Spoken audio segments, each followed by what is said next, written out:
এবং সুষ্ঠু অবস্থা নির্বাচন হলে জামাত ইসলামী সহ ইসলামী দল ক্ষমতায় যাবে ইনশাআল্লাহ।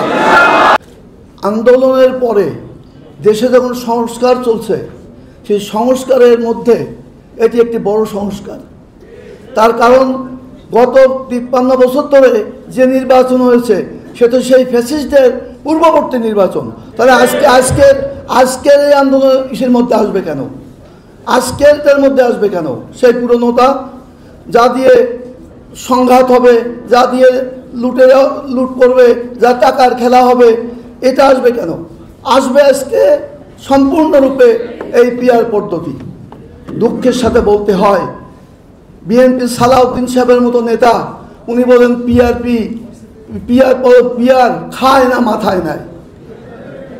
অত্যন্ত দুঃখের সঙ্গে বলছি এবং তাকে সাবধান করে দিচ্ছি, ইসলামী দলগুলো অর্থাৎ জামাত ইসলাম, ইসলামী আন্দোলন, এরাই প্রথম ওই পিআরের পদ্ধতির কথা বলেছে।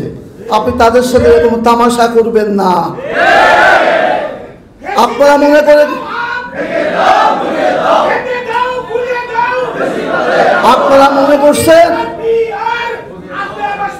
আপনারা মনে করছেন বিএনপি ক্ষমতায় এসে গেছেন, আল্লাহর ইচ্ছায় ওটা আর দেখা রাখবে না।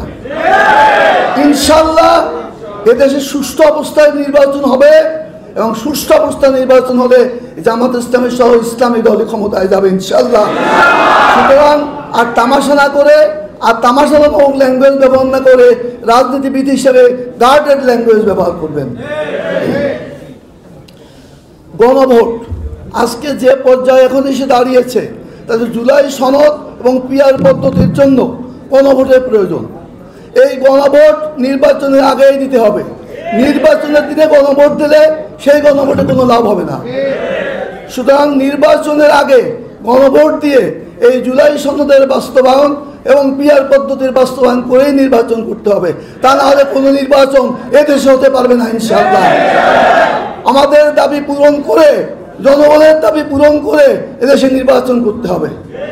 আমি আপনাদেরকে শেষবারের মতো বলছি, নির্বাচন নিয়ে তামাশা করবেন না, রাজনীতি নিয়ে তামাশা করবেন না, দেশের জনগণের ভাগ্য নিয়ে আর খেলা করবেন না। এগুলো বন্ধ করেন।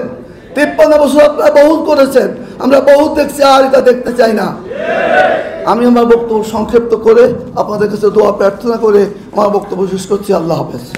এর কাছেও মানুষ আর আস্থা রাখতে পারে না। এই পুরাতন ডাক্তার দিয়ে আর এই দেশ চলবে না। যারা ল্যাপকল জানে, যারা পিআর বুঝে, তাদের কাছেই মানুষ। এই পিআর পদ্ধতির জন্য আমাদের অনেকে জানেন না বা হালকা হালকা জানেন, কিন্তু গত কিছুদিনের মধ্যে যেভাবে এটা চর্চা হয়েছে, এখন মোটামুটি আমরা সবাই বুঝি।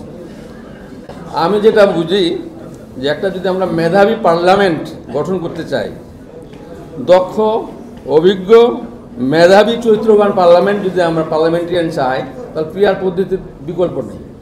কারণ যারা চরিত্রবান, যারা দক্ষ, যোগ্য, তাদের হাতে টাকা নেই। কিন্তু বর্তমানে মেম্বার অফ পার্লামেন্টে যারা যায়, তা এতদিন থেকে যারা অন্যায়ভাবে অর্থ উপার্জন করেছে, আবার এটা ব্যয় করবে, আবার সামনে এটাকে আবার পোষায় নেবে। এই হলো নতুন পদ্ধতি সিস্টেম। কিন্তু যারা চরিত্রবান, দক্ষ, যোগ্য, তাদের হাতে তো টাকা নেই, তাদেরকে নমিনেশন দেয় যারা আগে থেকে কোয়ালিফাইড এই ব্যাপারে। এই জন্যে পিআর সিস্টেমের মাধ্যমে আমরা যেটা বুঝি, সবাই ভালো নমিনি দেবে এবং পার্লামেন্ট একটা মেধাবী পার্লামেন্ট হবে বলে আমরা বিশ্বাস করি।